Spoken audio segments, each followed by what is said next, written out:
એશિયાની સૌથી મોટી એવી ગૌ હોસ્પિટલ અને ગૌશાળા 10 થી 12,000 જેવી ગૌ માતાઓ છે જેને બહારથી રેસ્ક્યુ કરીને લાવેલી છે. પાસે એમ્બ્યુલન્સ સુવિધા બિલકુલ બેન, અમારી જોડે 22 જેટલી એમ્બ્યુલન્સોની અલગ અલગ વિસ્તારની અંદર બાબર સેન્ટરથી 200 કિલોમીટરના એરિયાની અંદર જલારામ ગૌશાળાની બેન અત્યારે 3 શાળા એવરી ટાઈમ 1200 થી 1300 ગાયો તો બેડ રેસ્ટ હાલત. ગાયમાં આમ તો મોટા ભાગે શિંગડાનું કેન્સર હોય છે.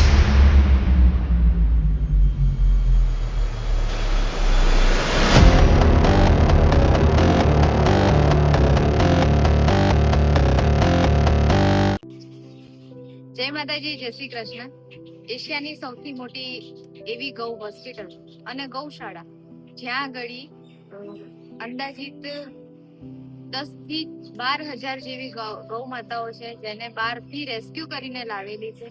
તેની ટ્રીટમેન્ટ કરી છે, સાજી કરીને અહીંયા આગળ ત્યાં ને ત્યાં જ દેખરેખ કરવામાં આવે છે. હવે આવી જ ગૌશાળાનું મેનેજમેન્ટ કરી રહ્યા છે આપણા મોતીભાઈ.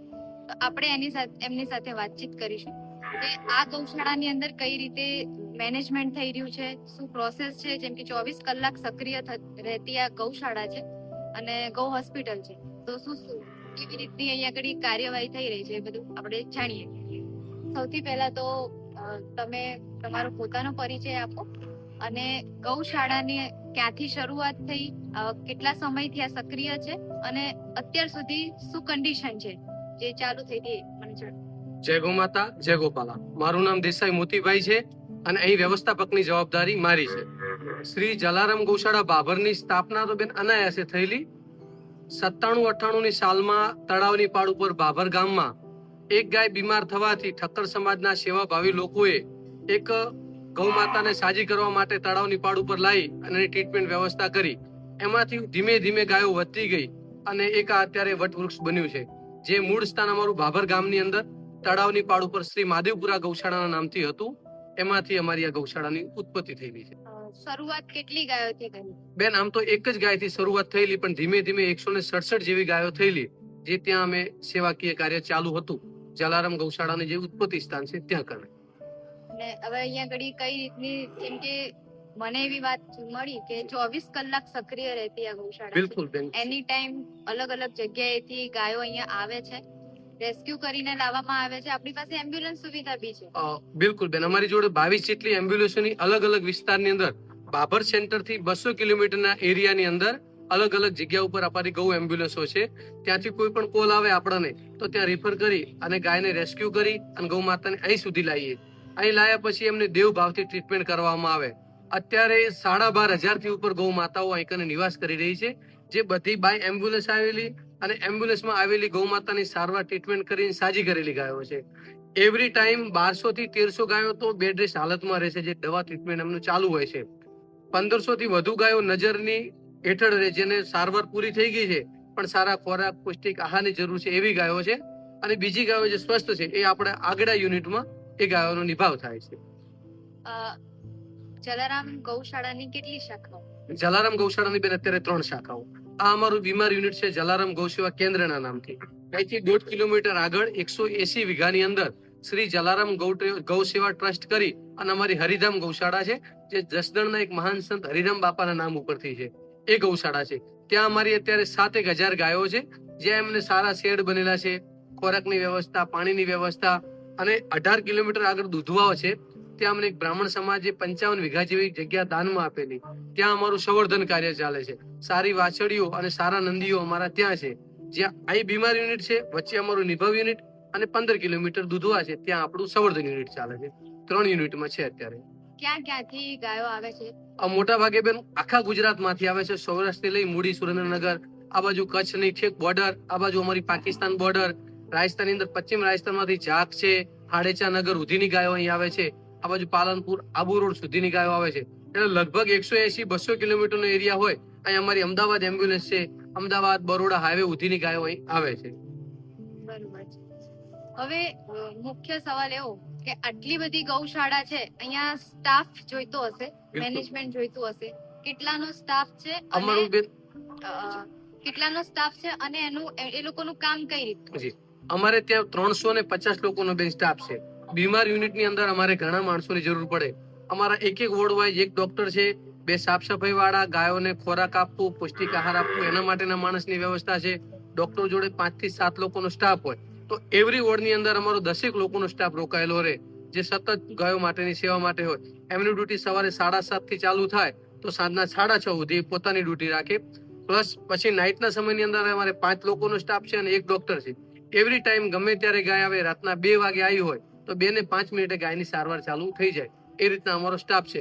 પ્લસ બીમાર ગાયો છે તો એમને રાતે સાઈડ બદલવી, કોઈ ગાય આફરી હોય એમની દેખરેખ રાખવી, તો સતત રાઉન્ડ ચાલુ હોય, કલાકે નાઇટમાં પણ રાઉન્ડ ચાલુ હોય. એ રીતના આખી વ્યવસ્થા છે. મુખ્ય સવાલ એવો બીજો કે આ જે બીમાર ગાયો છે, તમને હું બેકગ્રાઉન્ડમાં બી જોઉં છું કે પથારીવશ ગૌ માતાઓ છે. આ પથારીવશ ગૌ માતાઓ જાતે ઊભી થઈને એમને ત્યાં ખોરાક પાણી નથી લઈ શકતી. એમનું મેનેજમેન્ટ કઈ રીતે? અમારે ત્યાં બેન એવી વ્યવસ્થા છે, સવારે તો બધાને પૌષ્ટિક આહાર આપણા બાબર શહેરમાંથી ગૌ ભક્તો આવે છે, જે સારા ઘર વેલ સેટ ઘરના છોકરાઓ આવી અને પોતાની સેવા 4 વાગ્યાથી લઈને 7 વાગ્યા સુધી પોતે કરે. એક ગાયને તગારા ધોઈ ખાણ ખવડાવવાની વ્યવસ્થા એ કરે. પછી અમારો સ્ટાફ આવે. અમારે પણ એ રીતના માણસો રાખેલા, પોતાની જગ્યા ઉપર 4 વાર એમને પાણી આપવું, સવાર સાંજ પૌષ્ટિક આહાર આપવો, 2 ટાઈમ એમને સૂકું ઘાસ, લીલું ઘાસ, જે પણ સિઝનેબલ ઘાસ હોય એ પ્રમાણે એમને ઘાસ ચારો પોતાની જગ્યા ઉપર આપવા આવે. એક વોર્ડ વાઇઝ અલગ અલગ માણસની વ્યવસ્થા કરેલી છે. એક વોર્ડમાં એટલે અહીંયા ટોટલ કેટલા વોર્ડ છે? 8 વોર્ડ છે અલગ અલગ બીમારીના. 8 વોર્ડ છે. અને એક વોર્ડમાં કેટલી સંખ્યામાં મેનેજમેન્ટ કરવા? અત્યારે આપણી જોડે 8 વોર્ડ છે. એક વોર્ડમાં 10 લોકોનો સ્ટાફ તો રહે. સાફ સફાઈ થી લઈ ગાયોને પોષણ આપવું, તેમની જગ્યા ઉપર સાઈડ બદલવી, ડોક્ટરી હેલ્પ કરવી, 10 જણનો 1 ડોક્ટર અમારો સ્ટાફ રહે. અને એક જ વોર્ડમાં બેન 85 ની લગભગ ગાયો રહે છે બીમાર. એમને શું થોડી જગ્યા રાખવી પડે એના માટે વ્યવસ્થા. અને એ પણ નીચે એક કાંપની ગાદી બનાવી અને ઝીણી ડસ્ટ ટાઈપની કાંપ આવે એની ગાદી બનાવી એના ઉપર રાખીએ, જેનાથી એમને પેરાલિસિસ થવાના કે પાઠા પડવાના પ્રોબ્લેમ ના થાય, સ્કિન પ્રોબ્લેમ કોઈ ના થાય, એમનો પેરાલિસિસ કે પગ જવાની કોઈ પ્રોબ્લેમ ના થાય અને ઊભો થવામાં ખૂબ સરળતા મળે, એના માટે વ્યવસ્થા છે. આ ગૌશાળાની અંદર સેવા માટે કે અન્ય કોઈ વસ્તુ માટે જોડાવવું હોય તો એની શું પ્રોસેસ? બિલકુલ અહીં જોડાઈ શકે છે. અહીં અમને રૂબરૂ પણ મળી શકે છે, અમારા હેલ્પલાઇન નંબર પર કોન્ટેક્ટ કરી શકે છે. અહીં સેવા આપવી હોય, કોઈ પણ બાબતની વ્યક્તિગત આપવી હોય, તનથી આપવી હોય, મનથી આપવી હોય, ધનથી આપવી હોય, અમે સ્વીકારીએ છીએ. અને ગૌ માતાને સાઈડ બદલાવી છે, એમનો ખોરાક આપવો છે, ગમે એ કામ આપણે કરવું હોય સેવા આપી શકે છે. દાનથી લઈ અને શ્રમ સુધીની બધી સેવા અહીં આપી શકાય છે. વાહ, ખૂબ જ સરસ વાત કરી અને ડિટેલિંગમાં જણાવ્યું. અને આમ તો એમણે કીધું કે સવાર 7 વાગ્યાથી લઈને 12 વાગ્યા સુધી અહીંયા આગળ સક્રિય હોય છે, પણ અહીંયા હું 24 કલાક રોકાઈ અને મેં જોયું કે એક પણ વ્યક્તિ અહીંયા શાંતિથી બેસી નથી રહેતો. કોઈ ને કોઈ વ્યક્તિ રાતના 3 વાગ્યા હોય, 2 વાગ્યા હોય, 2:30 વાગ્યા હોય, 4 વાગ્યા હોય, પણ સતત સક્રિય રહે છે. ગૌ માતાની સેવામાં સમર્પિત કરેલા જીવન છે. અહીંયા બહુ સરસ મજાનું વાતાવરણ છે. તમે પણ વિઝિટ કરવા આવો, તમે જોવા આવો, રહેવાની બધી જ વ્યવસ્થા અહીંયા આગળ છે. તમે અહીંયા આગળ આમની સેવા કરવા માટે બી આવી શકો છો અને જોવા માટે બી આવી શકો છો. આપણી પાસે ડોક્ટર સાહેબ બેઠા છે. સૌથી પહેલા આપણે એમનો પરિચય લઈએ અને ગૌશાળાની અંદર જે ચિકિત્સાને લઈને જે સમસ્યાઓ થતી હોય છે કે જે સારવાર બી થતી હોય છે, એની દેખરેખ કેવી રીતે થાય છે, એ બધી માહિતી આપણે લઈએ. તો પ્રથમ તો તમે પહેલા તમારો પરિચય આપો. અહીંયા આગળ શું તમારું કામ છે અને અહીંયા કેવી રીતે મેનેજ? મારું નામ પટેલ અમિતભાઈ જયંતિભાઈ છે. હું લગભગ છેલ્લા 20 વર્ષથી અહીંયા લાઇવ સ્ટોક ઇન્સ્પેક્ટર એટલે કે ડિપ્લોમા વેટરનરી તરીકેની કામગીરી કરી રહ્યો છું. તો અમારે અહીંયા આજુબાજુ શરૂઆતમાં તો 1700 જ ગાયો હતી સંસ્થામાં. પછી ધીમે ધીમે ગાયો હોસ્પિટલ વિશેનો પ્રચાર વધુ થયો અને એના લીધે લોકો દુઃખી ગાય કે બીમાર ગાય પ્રત્યે જાગૃત થાય અને ધીમે ધીમે ગાયોની પણ સંખ્યા વધવા માંડી. એટલે અમારે ત્યાં અલગ અલગ વોર્ડ છે. એક તો આઈસીયુ વોર્ડ છે, બીમાર general 1 ward, general 2 ward, gynaec ward છે, બ્લાઇન્ડ વોર્ડ છે, ફ્રેક્ચર વોર્ડ છે, હોર્ન કેન્સર વોર્ડ પણ છે. આ રીતે અલગ અલગ વોર્ડમાં ગાયોના વિભાજન પ્રમાણે અમે ગાયોને મૂકીએ છીએ. સૌ પ્રથમ આઈસીયુમાં અમે ચેક કર્યા પછી આગળ લઈ જઈએ છીએ. એટલે જેમ માણસોની અંદર હોય કે પેલા આઈસીયુમાં ઓપરેશન ને એવું થાય, તેના પછી એની દેખરેખ કરવામાં આવે ને એના પછી એને જનરલ વોર્ડમાં શિફ્ટ કરવામાં આવે. સેમ વસ્તુ ગૌ માતા, ગૌવંશ, નંદી મહારાજ બધાને ઉપર આ વસ્તુ થતી હોય છે. આનું મેનેજમેન્ટ કઈ રીતે? આ તો આપણે અત્યારે એક જ વોર્ડની અંદર બેઠેલા છીએ. આ જનરલ વોર્ડની અંદર બેઠા છે, જનરલ વોર્ડ 1 ની અંદર. આવા જ બીજા અલગ અલગ વોર્ડ છે, મેનેજમેન્ટ બહુ અઘરું પડે છે. કેવી રીતે થાય છે કે આમાં એક એક ગાયને કેવી રીતે તમે દેખરેખ કરી હા, શકો છો? અઘરું તો છે જ, પણ દરેક વોર્ડમાં અલગ અલગ ડોક્ટર છે, અલગ અલગ ગોવાળનો પણ સ્ટાફ છે. પછી ગાયોને ફેરવવી, પલટી મારવી, પછી ઊભી કરી, એના માટે અલગ અલગ માણસો પણ અલગ અલગ વોર્ડમાં અલગ અલગ હોય છે. એટલે મેનેજ થઈ જાય છે. જ્યારે ઓપરેશન હોય ત્યારે બધા વોર્ડમાંથી માણસો ભેગા થઈ જાય અને તે ઓપરેશન પણ થઈ જાય છે. રોજિંદી કેટલી ગાયોના ઓપરેશન તમારા હાથમાં આવે છે? આમ તો જો શિંગડાનું ઓપરેશન તો દરરોજ થાય છે, 2 થી 3 થાય છે.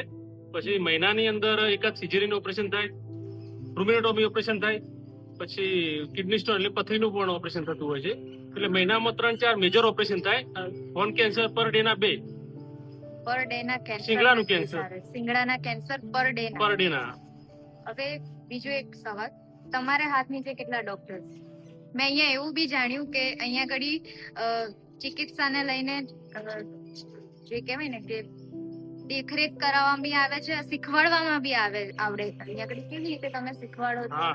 અહીંયા આજુબાજુની જે કોલેજો છે, મને કે દૂર વિજાપુર છે, હિંમતનગર છે, એવી જે કોલેજોના જે સ્ટુડન્ટ છે અમારે ત્યાં ઇન્ટર્નશિપ માટે આવતા હોય છે. એટલે એ લોકોને કામ પણ શીખવાનું કામ થઈ જાય છે અને અમને હેલ્પ પણ થઈ જાય છે. અનુભવ મળી રહે છે. હા.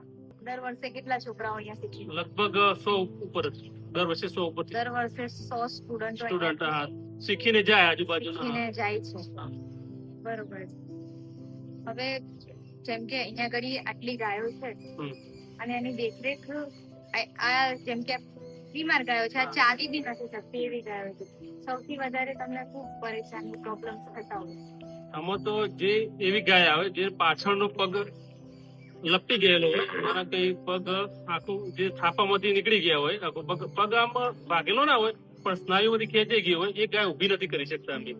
એને જીવ ત્યાં સુધી બેઠી બેઠી ખાવા પીવાનું સારું આપીએ. મુખ્ય કારણ એ અકસ્માત થયો હોય અથવા તો બાકી જગ્યામાં પડી ગઈ હોય એના કારણે થાય. આમ લપટી રોડ જાય. જેવી હા, જગ્યા હોય એવી રીતે. પાકા પર અથવા અમુક વારે રેલવે એક્સિડન્ટ છે, મેજર એક્સિડન્ટ થતો હોય એના કારણે પણ થઈ જતું હોય છે. આજે તમે કીધું કેન્સર ના કેસ, બીજી કઈ કઈ બીમારીઓ ગાયોમાં જોવા મળે? એટલે ગાયોમાં આમ તો મોટા ભાગે શિંગડાનું કેન્સર હોય છે. જે આપણે એનો રેશિયો દરરોજ 2 ઓપરેશન થાય છે. એટલે 100 માંથી 50% એવી ગાયો આવે કે આપણે એ શિંગડાનું ઓપરેશન કરવાની જરૂર પડે. બીજી કોઈ બીમારી, ગંભીર બીમારીઓ જે ગાયોમાં જોવા મળતી હોય, જે ખેડૂતોને ખબર નથી પડતી? જે આ રખડતી ગાય હોય, મતલબ છૂટી ફરતી ગાય હોય છે, એ અજાણતા બધી પ્લાસ્ટિક ખાઈ જાય છે. એ મોટી મુશ્કેલી છે. પ્લાસ્ટિક નો સદંતર ઉપયોગ બંધ કરવો જોઈએ અથવા તો એનો યોગ્ય નિકાલ થાય, ગાયના મોઢામાં ના જાય તે રીતે ઉપયોગ કરવો જોઈએ.